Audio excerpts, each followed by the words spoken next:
South Korean F-16s accidentally dropped 8 Mark 82 live bombs on a small village. We've got the video. We'll take a look, break it down, and see if we can learn anything from it.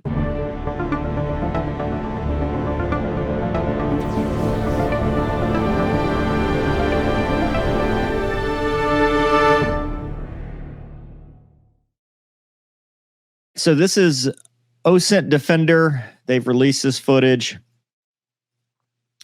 of the bombs dropping. I guess this is surveillance camera.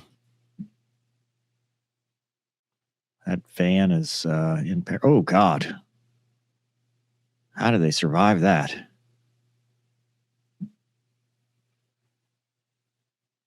There's a video again. Jeez. OSINT Defender says footage has now been released, which appears to show yesterday's accidental bombing in South Korea. ROKAF KF-16 multi-role fighter dropped 8 Mark 82 500-pound bombs on the town of Dongmyeon in the Gyeonggi province during a live-fire exercise with the U.S. Air Force. 12 miles south of the DMZ, several homes, nearby church, causing 7 injuries, 4 critical. There's the pictures. Very, very sad, but fortunate that no one was killed. And then the BBC reports that they had a statement, and it says they abnormally dropped 8 shells of Mark 82 bombs that landed outside of the firing range. Military said the pilot of one of the jets inputted the wrong coordinates by mistake, causing the bombs to drop. Investigators have yet to determine why the second jet dropped its bombs. The military added all live fire exercises have been suspended. Why could this have happened? Dropping off range is never, it's never acceptable. It's never a good thing, but it has happened. It is not, these pilots are not the first and they're not going to be the last. So Mark 82s are unguided general purpose bombs, 500 pounds. With unguided bombs in the F-16, there are 3 ways really that you can drop, but we're only going to talk about 2.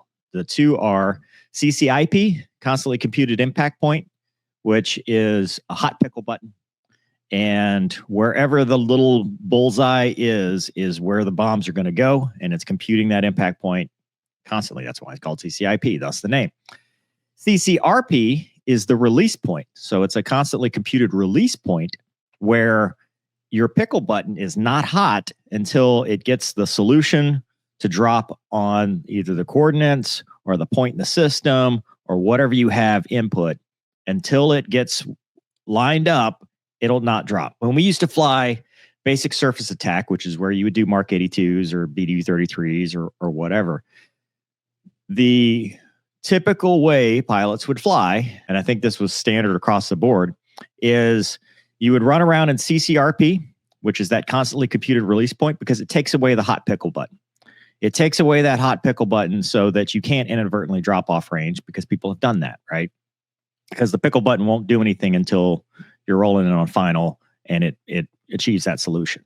And what we'd do is we'd go around, and then as we turned in, we'd go CCIP, and then we'd bomb the target. We would run with the master arm on as part of the fence in check. The Navy does it a little differently. In the Navy, when I flew, we would not go master arm on until you're rolling in on final, which the Air Force has a rule, no switch changes on final, so you can't really do it that way. But differences between Air Force and Navy. If you're comparing it to the Hornet, I know we've got DCS fans on here. CCRP is basically the equivalent of auto bombing. The system is generating these points. So how does this happen? Well, a couple ways. One, it's not jettisoned because you saw explosions. When you jettison, it's jettisoned safe.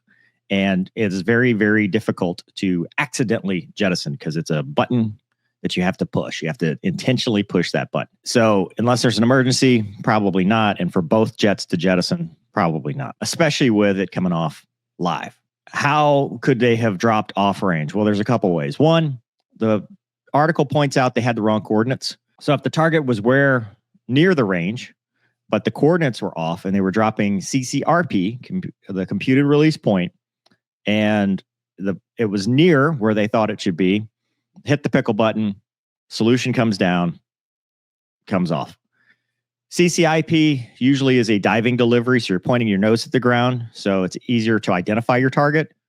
I would say it's unlikely it was a diving delivery, just based on that, because it's easier to ID. You're going to look down and go, hey, that's a village. Doesn't look like the range, which is very distinctive, especially when you're dropping lives. There's specific live ranges that you go to.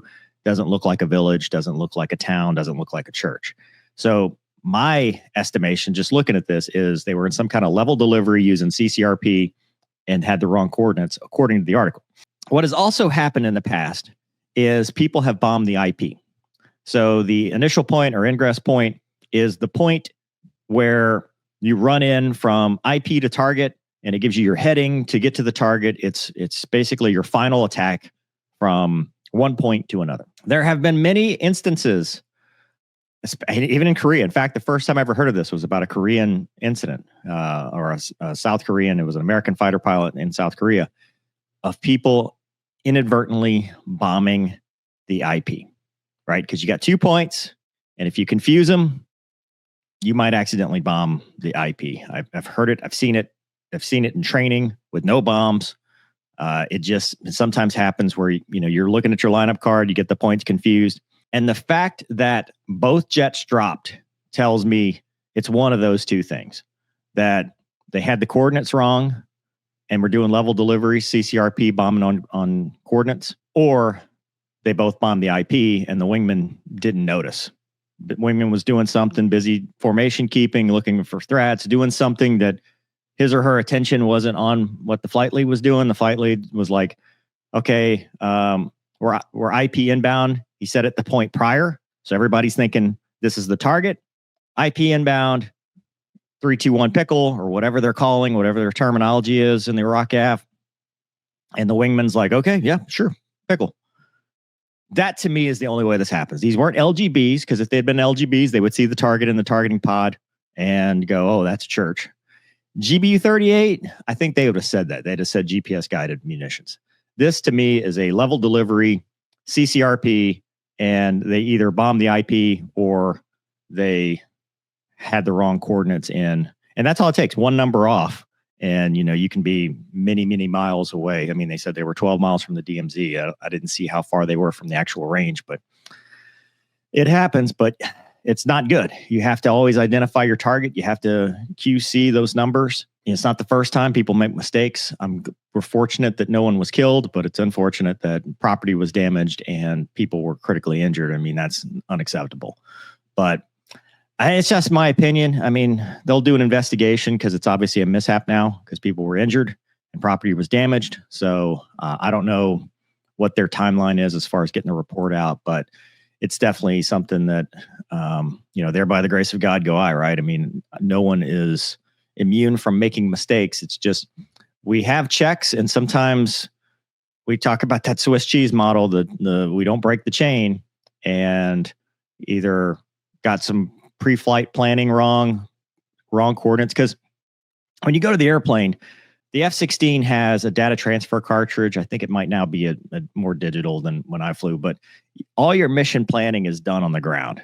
So taking that information, putting it on a DVR or the DTC, and then uploading it to the jet, it could have been screwed up in the mission planning phase and nobody caught the error. It could have been screwed up on the card and they were hand jamming points in. It could have been anything else. We don't know what scenario they were in, but my guess is some variation of a level delivery that just did not go well. So unsat, but thankfully nobody was killed. But let me know. I mean, this is breaking news, so more information will probably come out as time goes on, and I could be wrong. They could have some other thing, but it's not a system problem if both jets dropped, and it's not a jettison thing because bombs went off and both jets jettisoned. So at least we can rule that out. Anyway, let me know in the comments what you think. Hope you guys enjoyed this episode. Thanks for watching. We'll see you next time.